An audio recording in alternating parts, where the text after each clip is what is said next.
So you're thinking about selling your home.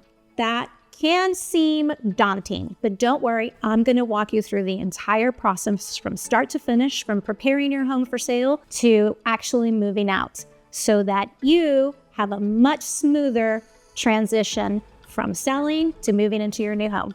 The first step is finding the right realtor. You want to make sure that they are listening to your needs and communicate effectively.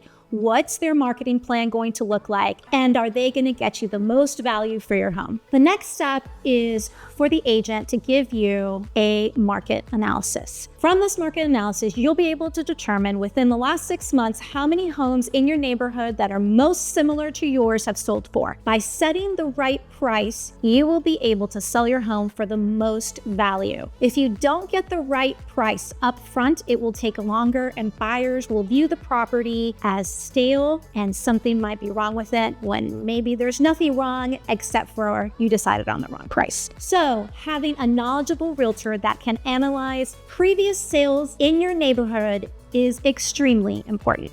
All right, now that you've determined the value of your home, you want to make sure you declutter and depersonalize your home. Your agent can walk through your home and tell you what areas to change, modify. You're going to have to start packing anyway. You might as well start now. You want it to look like a staged home. You know, those model homes at the builders? That's what you want it to look like no one lives there. Don't worry, I can help you accomplish this. But you want to make sure that the space looks clean, tidy, and presentable for buyers that are walking through. You may need some staging, and oftentimes this can be accomplished with existing furniture that you already have that can be repositioned within the home, or if the home is vacant, you want to consider having it staged. 80% of homes staged sell faster than vacant homes, so it's important to have it staged.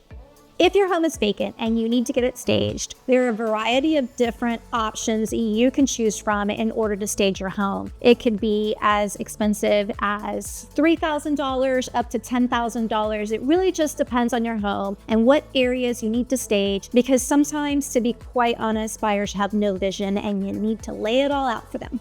Now that your home is ready, we need to talk about marketing. Again, first impressions. 80% of buyers start online, so you want to make sure you have high quality photos and video. If the agent is taking photos with their iPhone, that's not going to work. You need to make sure you have magazine-like photos for all of the different websites that your home is going to be on, not just the MLS, but also Realtor.com, Redfin, Zillow, all of the variety of real estate websites. Another marketing tool is social media. A lot of buyers in this day and age are finding homes on social media. You want to make sure that your agent is doing adequate digital marketing as well as traditional marketing such as open houses.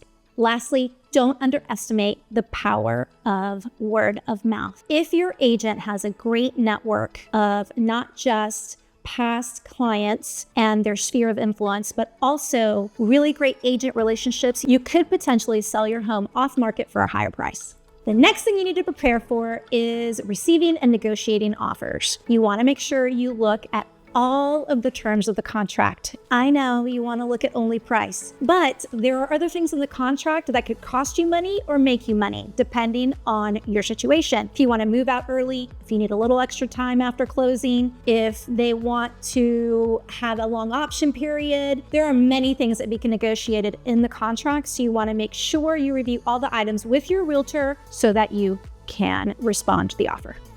Once you've received and executed an offer, probably after a little back and forth negotiating, something that's to be expected, you're going to go into the option period, which is when the buyer has the opportunity to do their inspections and also the appraisal. Again, don't freak out. You're probably going to get a 50-page report on the inspection. No house is up to code, including brand new construction. There will be some items likely that the buyer will want to negotiate. If you want to prevent this from happening and you want to know ahead of time what might come up on inspection report, I would highly recommend you get a pre-listing inspection report. Keep in mind, if you have all of that in writing, you will have to disclose that to the buyer. You can get a pre-list inspection report that the inspector tells you verbally some things that you need to fix, and not great detail, but if you do find anything that is big, like foundation issues, you want to make sure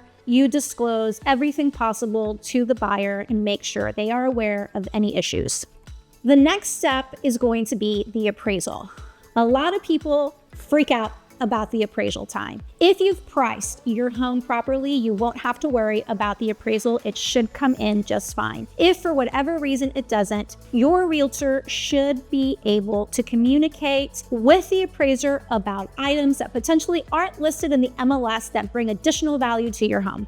Once you have negotiated the contract, negotiated any repairs, and are past the appraisal period, this is a time I recommend that you plan your move out. You want to wait until after you've received the appraisal to move forward with starting to pack up and completely move out of the property. You want to make sure you schedule your movers for the day before closing. The buyer can technically be the owner of the property on closing day that afternoon. So you need to make sure all of your items are moved out completely the day before closing. Additionally, you want to make sure you forward your mail and you set up your utilities to be disconnected on a specific day, something that could be coordinated with the buyer for a transfer. You also want to leave any instruction manuals, paint samples, garage door opener, extra keys in the property for the buyer.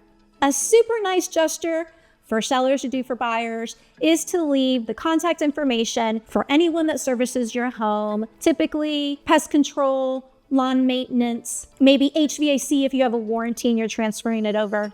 And there you have it, from beginning to end, how to sell your home. If you like this video, make sure to like, subscribe, share with your friends. And if you're looking to buy or sell, my information is below. I'd love to help you out.